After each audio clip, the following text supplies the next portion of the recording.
Assalamualaikum warahmatullahi wabarakatuh. Hari ini kami dikejutkan dengan adanya komunikasi dengan Densus 88 yang menyampaikan bahwasanya ada oknum dari ASN Kota Banda Aceh yang terlibat dengan jaringan teroris, yaitu Negara Islam Indonesia.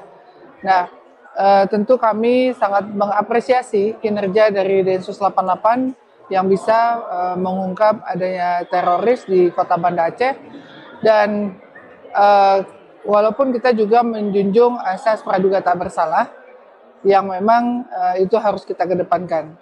Kami siap terus berkoordinasi, membantu, mendukung dari apa yang dilakukan oleh Densus 88 untuk tindakan hukum dalam perjalanan pemeriksaan, dan mudah-mudahan Densus 88 terus bisa mendapatkan kalau ada memang jaringan-jaringan terorisme yang ada di Aceh dan khususnya Kota Banda Aceh. Pemerintah Kota Banda Aceh siap bersama-sama untuk mengungkapkan hal ini, dan jika terbukti memang bersalah, maka kami juga akan memberikan sanksi tegas terhadap ASN yang bersangkutan sesuai dengan aturan perundang-undangan yang berlaku. Kalau demikian, kita hargai keluarga, anak-anak dari oknum yang bersangkutan agar mereka juga memiliki hak untuk bisa mendapatkan perlindungan dari kita seluruh masyarakat yang ada di Kota Banda Aceh. Kami sampaikan bahwa terkait dengan penangkapan saudara MZ, benar bahwa MZ yang ditangkap oleh Densus 88 di salah satu warung kopi di Banda Aceh adalah ASN Kantor Wilayah Kementerian Agama Provinsi Aceh berdasarkan surat pemberitahuan dari Densus 88. Informasi ini saya terima melalui PLH Kanwil Kemenang, yaitu Kepala Bidang Pendidikan Agama Islam, karena saya sedang bertugas kegiatan silaturahmi nasional FKUB di Jakarta. Terkait sejauh mana keterlibatan MZ, kami belum mendapat informasi lebih lanjut. Demikian, Assalamualaikum warahmatullahi wabarakatuh. Tentu atas asas praduga tak bersalah ya. Tetapi kami tentu mendukung langkah Densus 88. Kementerian Agama akan terus berikhtiar semaksimal mungkin untuk memberikan pemahaman keagamaan yang wasatiyah, yang moderat, yang toleran, sehingga mudah-mudahan itu yang terakhir ya. Kita tahu ASN Kementerian Agama ini kan jumlahnya besar sekali, hampir 400.000. Nah, saya terus berdoa, bahkan terus berdoa semoga yang bersangkutan ini yang terakhir dan satu-satunya, tidak punya teman lagi yang seperti itu, dan mudah-mudahan juga tidak terbukti ya. Mudah-mudahan ya, kita berdoa, karena bagaimanapun juga tentu kami merasa turut sangat prihatin atas ditangkapnya salah seorang ASN kita.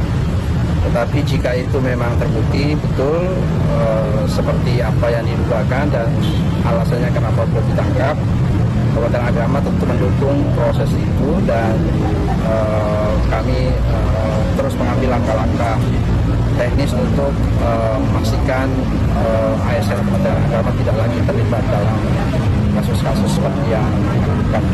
Jadi sekali lagi asas praduga tak bersalah tetap kami harapkan untuk menjadi pedoman kita semua, para penegak hukum tentunya. Tapi jika itu terbukti, sekali lagi kepada agama mendukung langkah-langkah yang diambil oleh Densus 88. Koordinasi dengan kami sudah koordinasi, saya sudah langsung telepon, dan bahkan sudah ada laporan tertulis juga dari beliau. Ya memang tidak ada tanda-tanda mengarah ke situ. Dalam kehidupan kesehariannya anaknya sangat sederhana, diam, tidak pernah bertutur kata yang mencurigakan atau melakukan langkah-langkah yang mengarah pada hal-hal yang dituduhkan itu. Jadi sangat silent rupanya.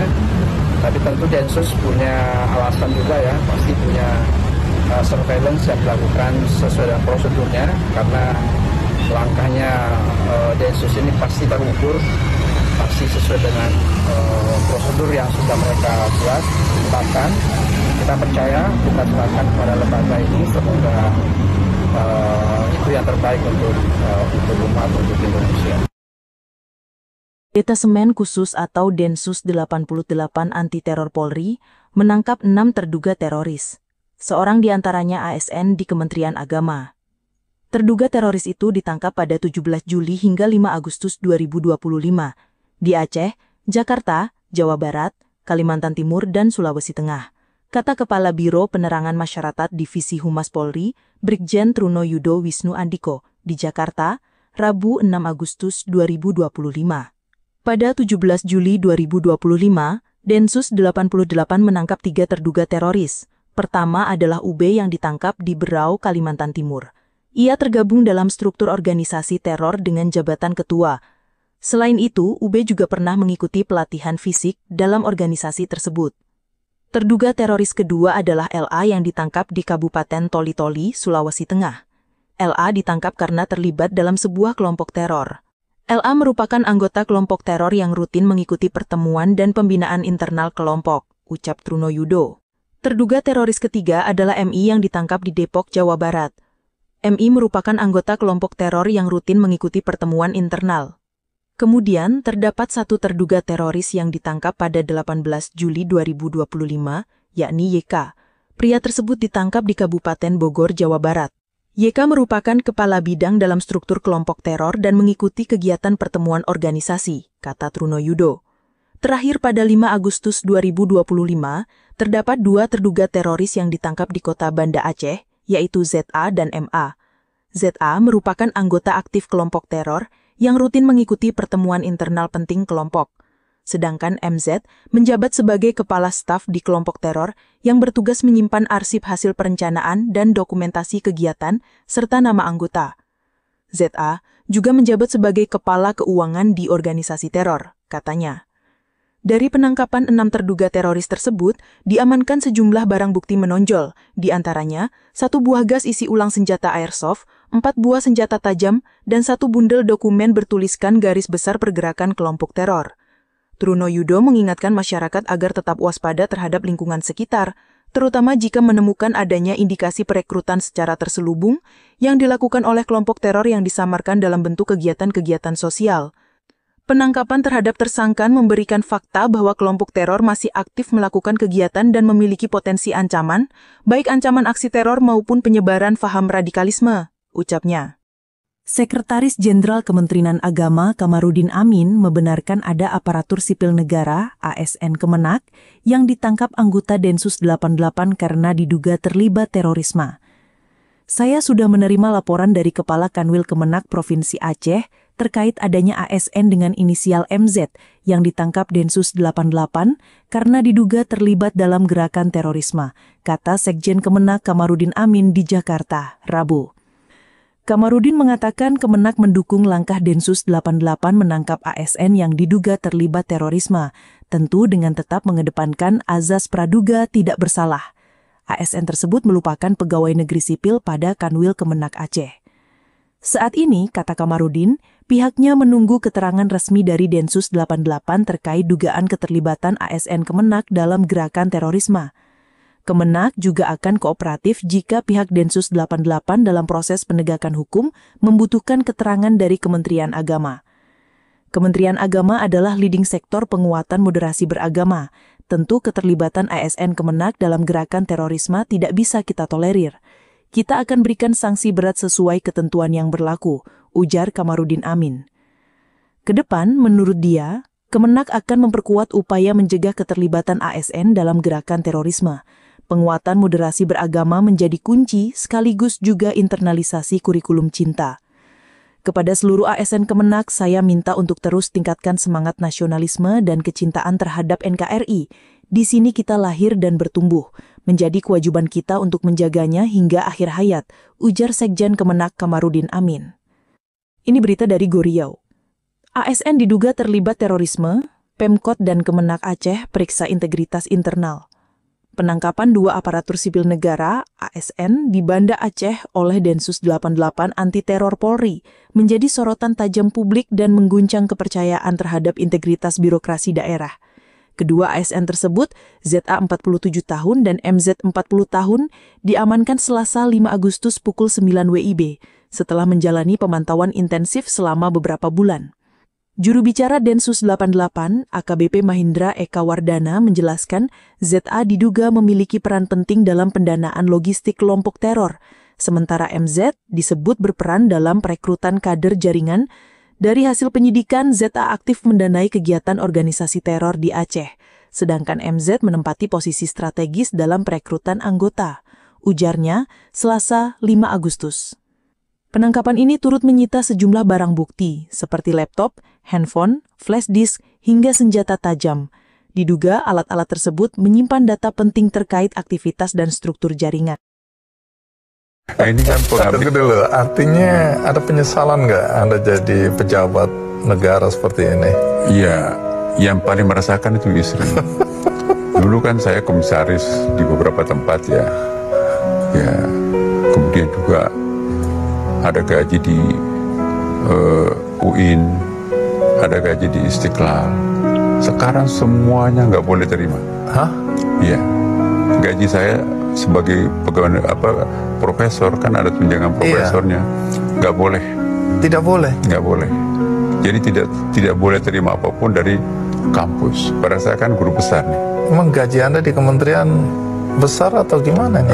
Anda rugi nih berarti bukan, ya? Kalau istri saya itu, wah ini berkurang. Kami hanya dapat sepertiganya dari sebelumnya kan. Astaga.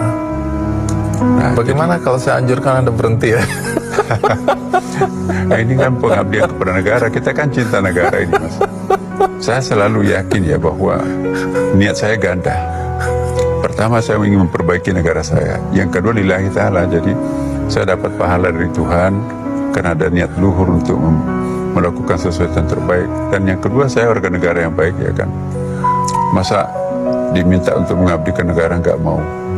Jadi beban pekerjaan bertambah, ya. Penghasilan berkurang. Jam tidur saya tuh ini baru 1 bulan lebih sedikit. Jam kerja 3 bulan 3 kilogram turun.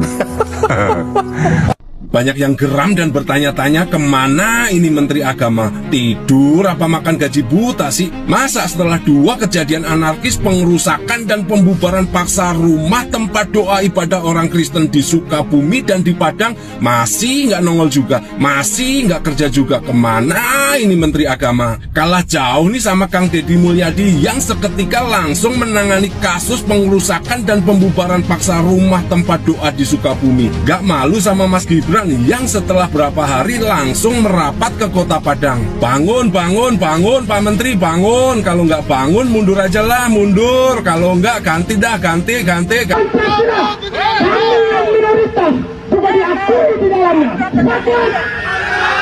Kami Kristen, kami Katolik juga diakui sebagai pemeluk agama sah di negeri ini.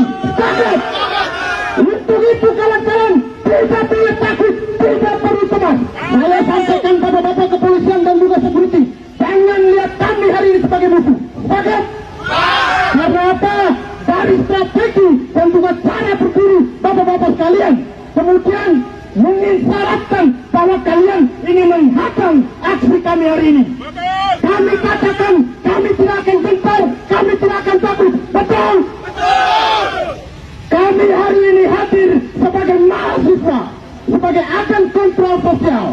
Kami menyorot di beberapa persoalan. Yang pertama, tidak solutif atau tidak bisa menjadi seorang yang solutor terhadap respon daripada Menteri Agama itu sendiri. Copot Menteri Agama! Copot Menteri Agama merupakan salah satu tuntutan kami. Kami mendorong agar kemudian Bapak Presiden Republik Indonesia untuk kemudian mengevaluasi Kementerian Agama dan juga mencopot Menteri Agama. Copot Menteri Agama! Copot Menteri Agama! Copot Menteri Agama! Dan juga di sini kami juga menyoroti tentang SKP 2 Menteri. Ibu Jen, tolong Ibu, Anda bersuara. Tugas Anda apa sebagai Dirjen Bimas Kristen, Pak, Ibu? Hanya ketika kami mau beribadah, berdoa saja tidak bolehkah? Sebegitu menakutkan kekristenan itu, sebegitu menakutkan Tuhan Yesus itu, sebegitu menakutkan doa itu. Sedih kan? Saya mengalami sendiri di mana rasa keadilan itu. Hapus saja SKB 2 menteri itu, tidak ada gunanya, betul. FKUP juga apa fungsinya, betul. Tidak ada, mereka hanya sebagai pemecah belah kesatuan NKRI, betul. Kami mohon kepada Bapak Menteri, Pak, kalau Bapak tidak sanggup menjalankan tugas sebagai Menteri Agama, mohon turun, Pak, mengundurkan diri. Dirjen Bimas Kristen juga, Ibu, kalau Anda tidak sanggup menjalankan tugas Anda, Pak Menak, izin Pak soal Arca Manik, Pak. Kemarin ada penolakan di gereja di Arca Manik. Apa itu? Umat Katolik, Pak. Ada penolakan saat ibadah Rabu-Abu. Mungkin ada tanggapan, Pak? Nanti kami pelajari dulu deh. Oke, ya. Kasih ya, Pak. Ibadah Rabu-Abu. Mungkin ada tanggapan, Pak? Nanti kami pelajari dulu deh. Oke, ya. Kasih ya, Pak. Mohon maaf, bagi saya katakan Menteri Agama Profesor Dr. Nasaruddin Umar adalah menteri yang intoleran, menteri yang rasis, dan menteri yang tidak adil. Kenapa? Karena Anda menolak menempatkan wakil-wakil agama-agama di kementerian Anda, khususnya di struktur kementerian, di staf khusus maupun staf menteri. Bahkan di pejabat struktural eselon 1 saya tidak dapati orang Kristen. Itu sebabnya saya anggap Anda rasis, Anda intoleran, dan tidak adil. Kalau Anda tidak rubah setelah ini, Pak Menteri, saya minta supaya Pak Prabowo menggantikan Anda. Saya minta Menteri Agama diganti. Diganti dengan Menteri Agama, walaupun dari Islam tidak masalah, kami terima asal yang berjiwa toleran, yang tidak rasis, dan yang berkeadilan. Tapi kalau Pak Menteri Agama sekarang, Pak Profesor Dr. Nasaruddin Umar, mau menerima usulan saya, reformasi, Pak. Birokrasi di Kementerian Agama RI, reformasi, Pak. Belum terlambat. Dan itu Anda berarti mengakomodir pendapat rakyat seperti saya ini, Pak. Jadi saya minta tolong Pak Menteri Agama, copot staf khusus, staf ahli lain, lalu ganti dengan orang-orang yang mewakili agama-agama yang non-Islam. Tempatkan mereka sebagai staf khusus, staf ahli. Kalau Anda bilang tidak bisa dicopot lagi, tambah, Pak, tambah. Minta sama Presiden hak prerogatif untuk menambah supaya ada rasa kebersamaan, rasa keadilan umat agama lain. Itu saja saya punya permintaan, Pak. Jadi hanya begini saja yang saya ingin sampaikan supaya Anda tahu, Pak, saya protes keras. Saya sebagai pemuka agama, saya orang yang cinta Indonesia, saya ingin mengabdi untuk Indonesia, saya ingin supaya ada kehidupan yang adil dan benar di Indonesia, hak-hak asasi manusia, agama-agama orang-orang lain yang beragama non-Islam juga diberikan. Ini pelanggaran HAM juga, boleh masuk kategori pelanggaran HAM, ketetapan kebijakan Menteri Agama ini. Karena tidak memberikan hak untuk agama-agama lain duduk mengabdi di struktur Kementerian Agama Republik Indonesia, yang bahkan yang tidak masuk struktural di staf ahli saja, di staf khusus aja, Anda tidak menempatkan satu pun orang dari agama non-Islam. Semuanya Islam, sangat rasis, sangat intoleran, sangat tidak berkeadilan, dan ini pelanggaran HAM. Sampai di sini untuk sekedar masukan. Kiranya Pak Menteri dengan kerendahan hati menerima usulan rakyat kecil ini. Dan semua saudara-saudaraku Islam, saya mencintai Anda, saya mengasihi Anda. Semua agama, saya menghormati, toleran kepada Anda semua. Saya ingin kita bersama, bersatu, membangun negeri kita tercinta, Indonesia. Tuhan memberkati kita semua. Iya, shalom teman-teman semua. Terima kasih sudah menonton video ini, dan kiranya melalui video ini kita mendapatkan banyak hikmat dan juga edukasi teman-teman. Terlebih-lebih kita mendapat nasihat dan peringatan bahwa bangsa kita sedang tidak baik-baik saja. Kenapa teman-teman? Karena tindakan-tindakan intoleransi yang semakin marak di negeri kita, yang dimana ada kelompok-kelompok tertentu teman-teman yang merampas hak sesama warga Indonesia, yang merampas hak kaum minoritas, khususnya orang Kristen ya, umat Kristen, yang dimana begitu sulit mereka untuk mendapatkan hak untuk beribadah sesuai dengan keyakinan mereka masing-masing.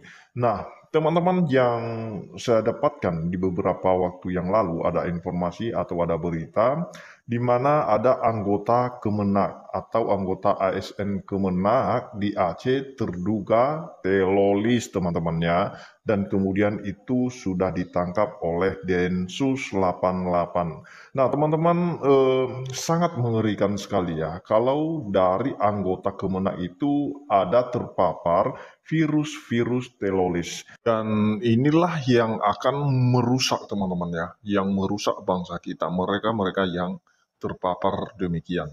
Nah, teman-teman, kita juga melihat ya bagaimana tanggapan atau respon dari Menteri Agama sendiri terkait tindakan intoleran yang sudah begitu maraknya di Indonesia, bahkan sudah di demo pun oleh kaum minoritas, sudah mereka menyampaikan aspirasi mereka, dan itu tidak digubris ya, seolah-olah ada pembiaran, teman-teman ya.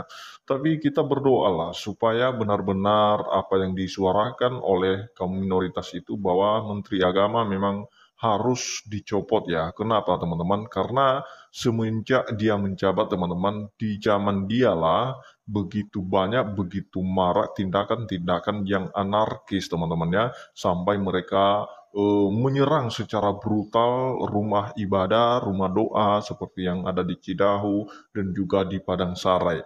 Nah, teman-teman, dan kita melihat bagaimana respon atau tindakan tegas dari Kemenak sendiri itu sama sekali tidak ada. Justru ketika itu diwawancarai Menteri Agama, malah apa yang terjadi justru dia curhat, teman-teman ya. Curhat, bukannya menindak tegas, bukannya dia menganjurkan supaya itu diproses secara hukum, ditindak dengan tegas pelaku-pelaku tindakan intoleran itu. Tidak, justru dia curhat. Apalagi dipertanyakan tentang tindakan intoleran pada saat Kamis atau Rabu Abu ya, yang dimana itu acara saudara kita umat Katolik. Tetapi apa jawaban Kemenak? Ya, kami pelajari lagi. Nah, teman-teman, sebenarnya bukan saatnya mempelajari lagi, tetapi harus kamu bertindak tegas akan tindakan-tindakan mereka yang begitu brutal, yang tidak sesuai dengan hukum yang berlaku. Mereka itu sebenarnya pelanggar-pelanggar hukum. Lalu kenapa harus dipelajari lagi? Kalau mau belajar ya janganlah menjabat dulu, kamu harus belajar dulu, barulah menjabat setelah belajar. Nah, teman-teman, itu yang perlu kita sesalkan ya. Kenapa Menteri Agama ini seolah-olah tidak bertindak tegas dalam tindakan-tindakan kelompok-kelompok tertentu, supaya benar-benar itu jangan terjadi lagi. Tetapi pada faktanya, teman-teman, masih terjadi lagi.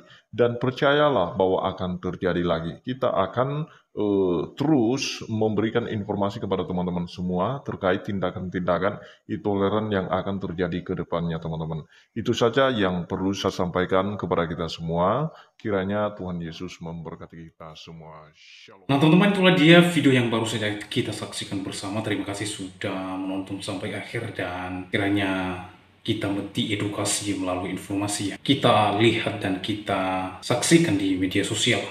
Nah, teman-teman, mengapa ada peluang bisa terjadi hal-hal seperti ini? Bisa ada oknum-oknum teroris di lembaga-lembaga tertentu. Karena sudah dimonopoli oleh orang-orang yang berpeci, yang tidak netral terhadap negara ini. Coba lihat staf ahli dan staf khusus Menteri Agama. Semuanya orang-orang yang dimonopoli oleh satu agama. Semuanya orang-orang yang beragama Islam. Tidak ada perwakilan dari setiap agama. Padahal di negara Republik Indonesia ada 6 agama yang diakui oleh negara. Namun Menteri Agama Nasaruddin Umar hanya memilih orang-orang yang beragama Islam. Dengan kata lain, semuanya dimonopoli oleh satu agama, yaitu agama Islam. Itulah sebabnya ada terjadi hal-hal seperti itu. Harusnya Menteri Agama memilih di tiap-tiap agama. Harus ada perwakilan setiap agama. Bukan semuanya agama Islam. Karena negara Indonesia ini bukan negara Islam, Bapak Menteri. Bapak Menteri Agama, Anda adalah semua menteri dari semua agama, bukan menteri satu agama. Tetapi kelihatannya Bapak Nasaruddin Umar adalah hanya menteri satu agama, yaitu agama Islam. Karena apa? Kita melihat dari pemilihan staf khusus, staf ahli, menteri agama, semuanya yang beragama. Jadi jangan heran kalau hal-hal seperti ini terjadi seperti di Aceh ini. Seorang ASN ditangkap oleh Densus 88, saudara. Bagi saya sudah tidak nyaman bangsa ini. Pemerintahan disusupi jiwa intoleran dan rasis. Baik polisi, ada juga ASN. Ternyata sudah disusupi oleh oknum-oknum yang anti toleransi di bangsa ini. Sudah disusupi oleh oknum-oknum kelompok-kelompok yang dimana kelompok tersebut adalah kelompok-kelompok yang terlarang. Waduh, bangsa ini dalam bahaya, saudara. Kedepannya kasihan anak-anak generasi penerus bangsa ini. Bisa-bisa nanti generasi penerus bangsa ini hidupnya kayak di Timur Tengah sana, saudara. Jadi Presiden Prabowo harus mengambil langkah dalam mengatasi kasus-kasus seperti ini. Harus ada penyaringan dan seleksi kepada orang-orang tertentu yang berada di Kementerian Agama dan di lembaga-lembaga lainnya, supaya tidak disusupi oleh orang-orang yang tidak pro pada NKRI. Jadi oleh sebab itu Presiden harus mengambil langkah secara tegas, cepat mengatasi kondisi yang resah ini. Sungguh sangat meresahkan kelakuan para intoleransi di bangsa ini. Jadi jangan bereksperimen lagi demi keutuhnya stabilitas dan keamanan negara. Jangan biarkan lubang semakin dalam yang pada akhirnya nanti tidak bisa diperbaiki lagi. Jangan Bapak Presiden. Sekali lagi, jangan biarkan lubang semakin dalam yang pada akhirnya tidak bisa diperbaiki lagi. Maka apa yang terjadi? Buyar dan bubar. Ya. Presiden harus mengeluarkan peraturan presiden mengenai kebebasan seluruh umat beragama untuk beribadah di seluruh Indonesia. Cabut SKB 2 Menteri dan buat regulasi baru untuk bisa menekan dan menindak secara tegas para oknum-oknum kaum intoleran di bangsa ini. Lalu teroris saja ada yang masuk di dalam pemerintahan. Wow, sangat gawat Bapak, sangat gawat. Karena mereka sengaja bikin kesalahan dalam kebijakan di dalam pemerintahan agar ada gejolak dari masyarakat untuk menentang pemerintah. Sekali lagi, kalau oknum-oknum teroris ini masuk di dalam pemerintahan, itu sangat berbahaya. Ya, teman-teman, dulu staf MUI juga pernah ditangkap oleh Densus 88. Ternyata anggota teroris. Sekarang staf Kemenak, saudara, ASN lagi ditangkap oleh Densus 88. Wow. Karena apa? Karena sudah terjaring anggota teroris. Wah, ini parah, saudara. Jangan-jangan semua institusi, lembaga telah disusupi katrun khilafah, teroris, dan lain sebagainya. Perlu segera dipantau karena ini sangat berbahaya bagi bangsa dan negara. Oleh karena itu, saudara, bagaimana tanggapan dan pendapat saudara setelah menyaksikan videonya? Berharap teman-teman memberikan komentar dan yang membangun dan yang mengedukasi kita semua. Demikian video saya kali ini, sampai bertemu di video saya selanjutnya. Tuhan Yesus memberkati kita semua. Shalom.